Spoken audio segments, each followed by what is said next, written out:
Well, we have just seen Harry and Meghan appear on a video chat with Gayle King connected to Oprah Winfrey's platform, discussing the dangers of big tech. On paper, that all sounds great. And to be honest, I actually applaud that this is being talked about. However, but I have a problem with this because Harry and Meghan are hypocrites, and I'm going to explain why in this video. I do not care about the safety of children, and I'm going to show you why. And we're going to discuss this. Plus, I'm going to add in a little extra of Harry's body language in this particular video call that they did because it's very telling. So if this is the channel for you where you want to rise above the noise of the mainstream media, lies, clickbait, gossip, and get to the truth, then this could be the channel for you. Don't forget to like and hype if you can, and subscribe to the channel so you do not miss future uploads. As you're still here, go grab your drink of choice, whatever that may be. Sit back, relax, as we get into some tea, truth, with a little bit of therapeutic psychology.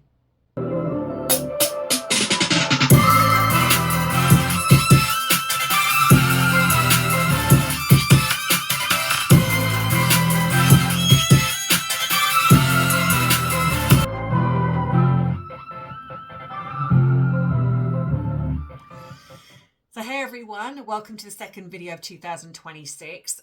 This is coming on a Saturday. I know that most of you expect my video to come out on a Friday, but it was Catherine, the Princess of Wales' birthday, and I was not going to upload anything to Cuppa the beautiful day that she, I'm sure, had, because those two, as per usual, try to hijack the algorithm, which is something they often do when anything comes out about the royal family. So I wasn't going to add to that. But now we're on Saturday, the day after. Let's get to what we're going to be talking about. So, yes, I've said we have just seen Harry and Meghan come out with this surprised video call. Now we all know that's not a surprise. You don't just drop in. You've got to arrange. So to me, this is not a surprise. This is preordained, and I think orchestrated purposely in an attempt to hijack Princess Catherine's birthday, and also the fact that the Prince and Princess of Wales have come out together in that really lovely visit they had at Charing Cross Hospital. And of course, they always do this. But anyway, so we have had them come out with this with Gayle King for Oprah Daily, and she was sitting down with authors Jonathan I don't know how to pronounce his name, but I'll put the names up here. So it's Jonathan Haidt, and it was Catherine Price. They are authors of this book that has come out, which was called An Amazing Generation, and it discusses the I believe that they're sort of discussing the online harms of the way smartphones are, the way that we're on, children are on screen a lot of the time. And they are trying to get, I believe, like teenagers and sort of kids to come out of their screens to start doing things like outside in the world. And don't get me wrong, I am all for this. I am all for children stepping away from their screens, but I think as well we also do have to look at it's a twofold thing here, because yes, we have teenagers that are doing this. We have young children, as very young, that are on their smartphones a lot of the time. I do think there is a place for phones, especially nowadays, but you can obviously give your child a phone for safety reasons without it having access to the internet. I think schools also need to be a lot more aware of having phones in schools. We see this a lot. A lot of schools will tell the children they have to put their phones, they're not allowed to bring phones to school, or they have to put their phones aside for school. But then some will allow their kids to come into school or have access to the internet in school hours. And I think that is also a bigger responsibility. But we also do have to look at the responsibility of parents. Now, I'm not saying that's in the case in every case, because you can be the best parent in the world and still have your kid find somehow access to being online. So I think that even though these are definite subjects to talk about and to be highlighted, I do feel that it's almost like you're trying to sort a problem without looking at the bigger picture. I almost feel like you've got to start at the top and then work down, because it's a bit like you're trying to sort out these issues where children are forming this addiction And I'm going to get to the Harry and Meghan stuff in a minute, but you've got the problem where children are being able to form an addiction, but that does start somewhere. At some point, some parents are allowing their young children to gain access to having a phone that has the internet very early on, earlier than when they should. So to some degree, you've got to deal with that before the addiction even starts to take place.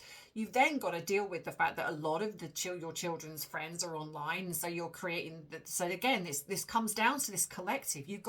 There's too many factors involved before you just kind of go, oh, stop children from going on the internet, stop children from going on their phones. You're dealing with a society where it wasn't like it was for a lot of our generation, where we didn't have this. So now we could go without it. Well, I might struggle a little bit. Maybe I've got an addiction. But generally, we could cope. If everything went down, and as much as we would possibly hate it, we could still cope. But when you've got a younger generation that have formed their whole social network is online, that becomes a problem. So there's a lot of factors involved in this. But when you have two people that are hijacking this, and this is what I believe Harry and Meghan do, their whole ethos is not about they want to protect children, because if that was the case, they would have started within themselves. Because let's be honest, whether you want to believe they've got two children living with them, or whether you want to believe, as I do, that there is potentially one child that lives with them that they've adopted probably over the last maybe 18 months to 2 years, possibly, and you've got a boy that is Harry's and not hers.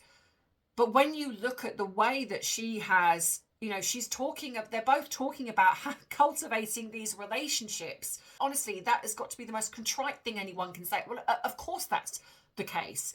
But when you're somebody that distances yourself and takes, say, two children that you are pertaining to be yours, but separating them from family, from probably even friends, because we never see these children doing anything apart from when they have created something after the fact that we then see, but we can clearly see it's edited. We can clearly see it's fake. So we never see these children in any normal setting whatsoever. So on one hand, you're stating that children need to be outdoors, they need to be doing all of these things, but you cannot tell me in the day of social media, the day where everything is online, everyone has a smartphone pretty much, that not one picture, video has been captured of Harry and Meghan taking the children to the park, Harry and Meghan walking down the road with their children.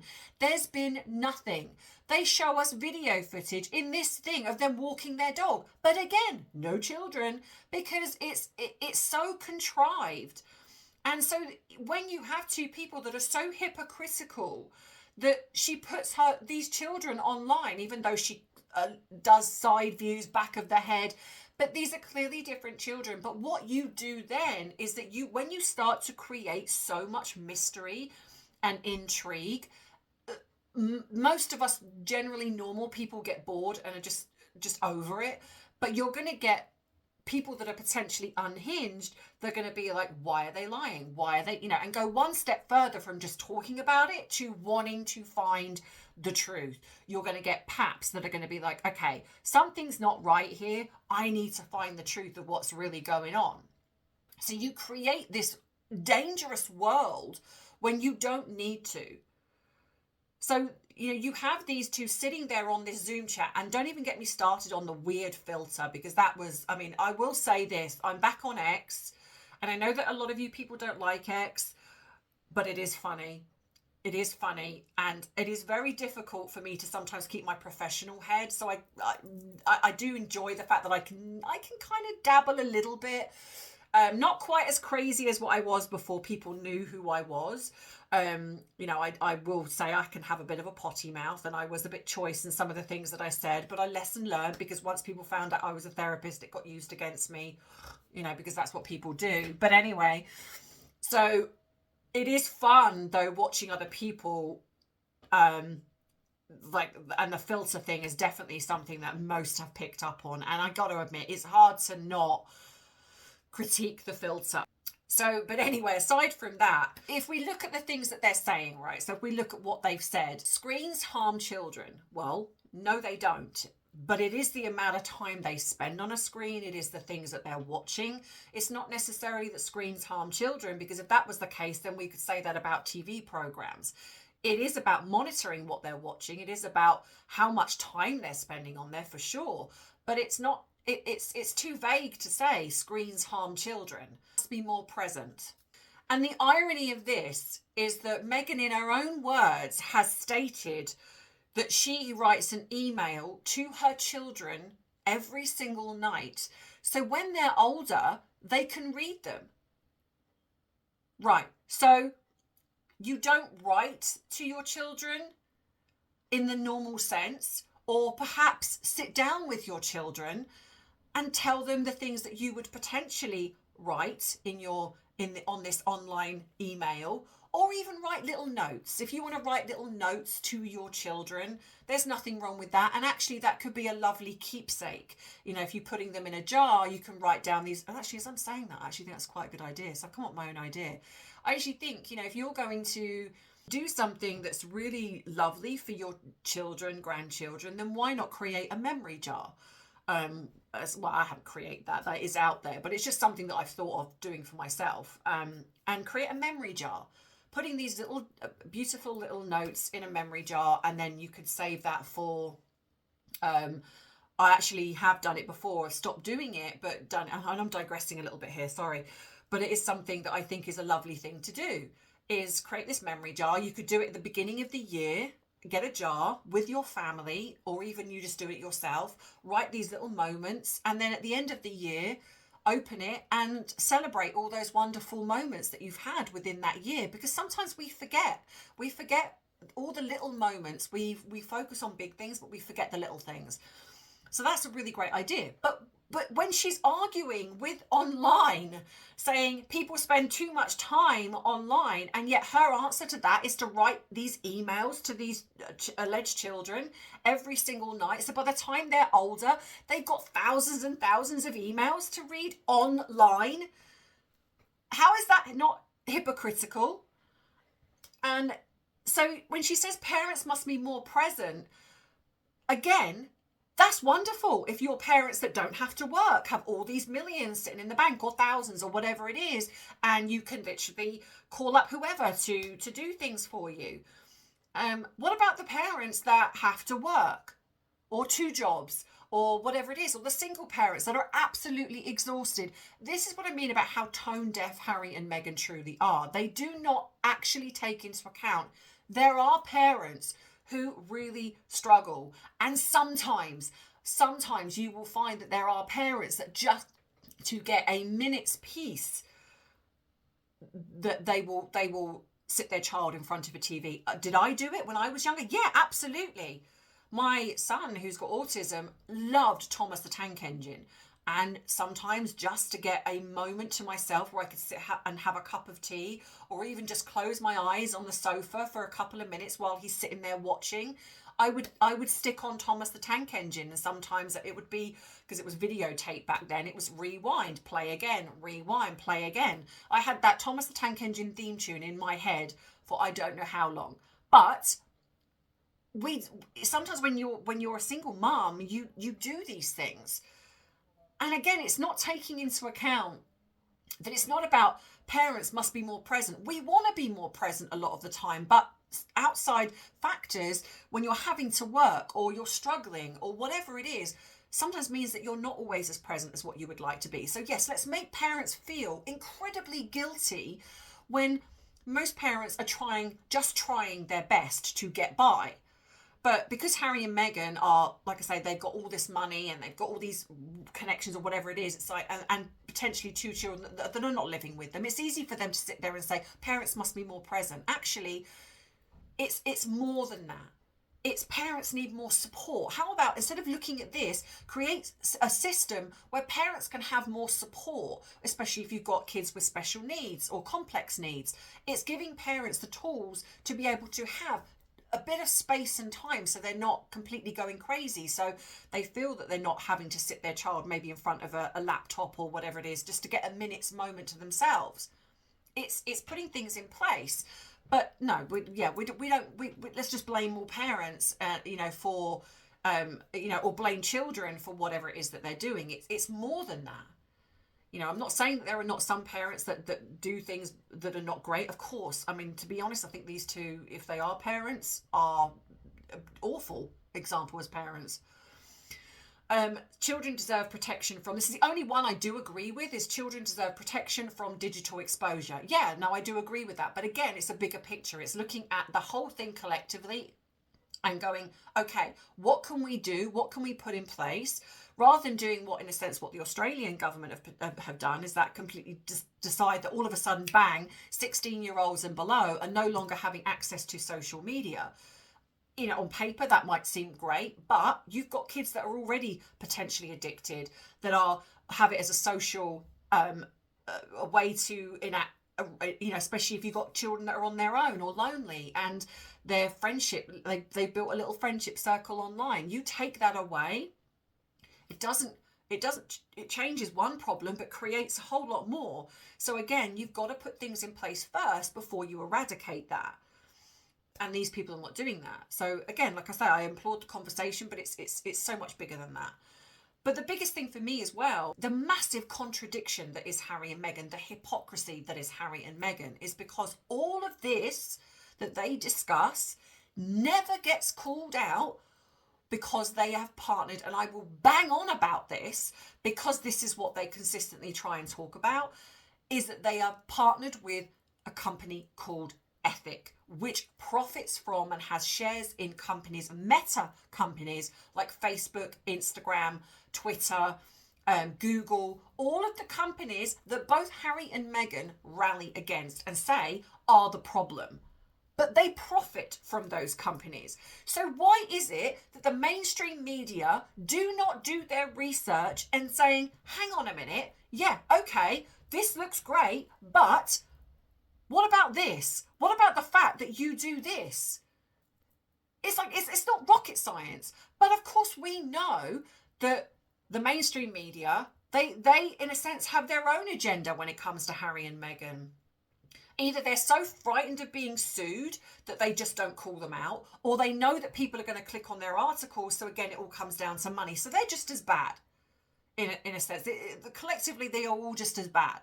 But what angers me as well is that these two are capitalizing on the trauma and the tragedy that these parents have gone through to fuel their agenda, which comes down to censorship. And we all know that. We all know that this is not about protecting children, because if that was the case, then why is it when they do their faux tours, one of the first things they do is go to schools? Well, the first thing they do is happily have children there all paraded around publicly. They don't blur out their faces. They don't protect them from being scrutinized or potentially bullied online or whatever it is.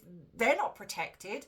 Why is it that we are even seeing these alleged children online on her social media? If you want to protect your children, why are you even putting them online? Why are they even relevant? Why do we get this weird Christmas card every single year? Nobody really asks for it. Nobody cares, but they still feel the need to put that out there because they use children for PR. They use children when it suits them. And this is why it is absolutely hypocritical. You cannot go public and warn parents about how awful big tech is and how you want to protect children, but then indirectly profit from it. And yet you don't explain that contradiction because nobody calls them out. Nobody publicly, aside from potential YouTubers and other people that are online, the mainstream media do not call them out for that contradiction. And to be honest, never have. But yet, interestingly, for some reason, if the royal family did something like that, oh, do you think they would be called out? Oh, absolutely. But why are Harry and Meghan protected? Is it just about the royal family, or is it more than that? Are the people that are fueling whatever this agenda is to have censorship or whatever is going on, the people that are above, because this is not just about like the politicians that we see that are the face of this. There are people that are behind this. And so does it become more sinister than that? Is there bigger names involved? Names that we don't know. But yeah, so this is not about protecting children, and it's selective in what they're talking about. like I say, their children are hidden until they decide, well, actually, no, we're gonna show half of their head or behind their head, and we're gonna, because we know that we get media attention from that. So they're using these alleged children. The photos are always carefully timed, orchestrated to get the maximum PR. So they are using these children, whether it's their children, allegedly, someone else's children, that actors, whatever it is, they are happy to use those when it suits them. We've seen them use children symbolically. We have seen them used for PR, like I say, in their faux royal tours. They've been used for Netflix. They've been used, she reels the concept of them out for her As Ever show, like talking about this made up family situation. So she's happy to use it, and Harry goes along with it when it suits them. But what's interesting as well is that I think it's always the people they choose, like Gayle King. Gayle King is not a hostile interviewer. She is somebody that very much is just in it for whatever it is for herself. And so she just happily sits on the fence. She's also, I think, probably one of their only possible trusted allies, obviously connected to Oprah. I'm not sure if I understand the dynamic between Oprah and Meghan and Harry, because I don't know. I don't know if she necessarily supports them, but she certainly doesn't not support them. So there's something weird there. I almost think it's almost like, is it a you scratch my back, I'll scratch yours type thing. That, Meghan and Harry always choose interviewers that have no pushback. No pushback whatsoever. They are never asked the hard questions. They never have an interview with anyone that challenges them. But to me, this wasn't a conversation. This was a controlled environment, which is all Harry and Meghan know to do. So when we call things out, especially myself, this when you're calling out hypocrisy, it's not always about lying, even though I do feel that Harry and Meghan do a huge amount of this. But if you watch how they frame things, there's a lot of manipulation and gaslighting involved. But I also think that Harry and Meghan believe that it's not lying to them, but they are the exception to the rule. And I think that is why they're so dangerous, and why I've said before that the royal family need to stop them. They need to shut these two down, because they are doing things, in my opinion, to consistently undermine the royal family. And by the royal family doing nothing, even if it's not pushing back slightly, it's showing, I think, to the everyday person, it's almost showing them as weaker, which is why I believe the mainstream media are more likely to side with Harry and Meghan, because they know that people are more interested in what they're doing. Even if we don't like it or agree with it, they are sort of, they're more controversial. So they're going to sit on that side because that's where the money is. So I'm going to add a little video here where I'm going to do my little voiceover of Harry's body language, because that was also very telling to me. Meghan definitely did try to monopolise the conversation and became slightly irritated when Harry took over. But the minute she took over, there was a moment when he started rapid blinking. He just looked so bored. And I just found that very, very telling. Meghan is back to that weird stare, but Harry just looks stoned, in my opinion. This filter is incredibly weird and off-putting. But yeah, she just is just very strange, the way it's almost like an intimidating stare. But he just looks, he looks out of it, in my opinion. But going into this, so I've put the captions on so you don't have to listen to their voice. You're welcome. But I slowed this down so you can see his body language. Look at his face. When she's talking, she's trying to get his attention. He's looking off to the left. Then she sort of speaks to him, and watch how he immediately eye blocks after answering her. Right there. And that just shows you that there is some real disdain in this relationship. We've seen it before. I don't think he actually wants to be there with her. He might be okay with this project, but it's just not with her. Because look at the difference when he's talking. He becomes a bit more animated, and she's kind of, you can see that there's something within her. She doesn't like when he dominates the conversation. But she kind of just smiles and does the duper's delight grin that she normally does. But he's definitely more involved when he's the one talking. The minute she starts talking, he switches. the minute she starts talking, he switches off, and that just really shows you the level. There is no respect in their relationship. There is no we see difference with other couples that are really together. These two are not. Look at the boredom in his face, the rapid blinking. He is just absolutely not interested, bored of her.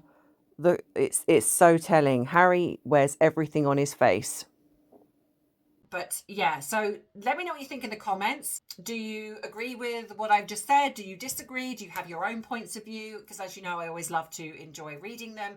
As always, please go across and follow Bite-Sized Tea, because over there I'm just gonna be giving you bullet points. As I go into the new year, I'm going to be focusing more on just bullet point videos, 5 to 10 minutes long, where you get the long form here, but over there, if you just don't have the time, you're just going to get what is going on, but none of this, which you call waffle. Just a reminder to like and subscribe to the channel if you haven't already, and also just to let you know, video coming up on my brand new channel. I just want the first video to be perfect, so I keep doing it and I'm not liking it, so I'm tweaking it. I also want to say, just very quickly, I've had a couple of people that have sent me some things that they would like me to try, well, sent me some ideas of things that they would like me to try. And I think I made a bit of a mistake when I said nothing is off the table, because so far I've had a few things. Some of them are okay, but someone has asked me to try emergency underwear.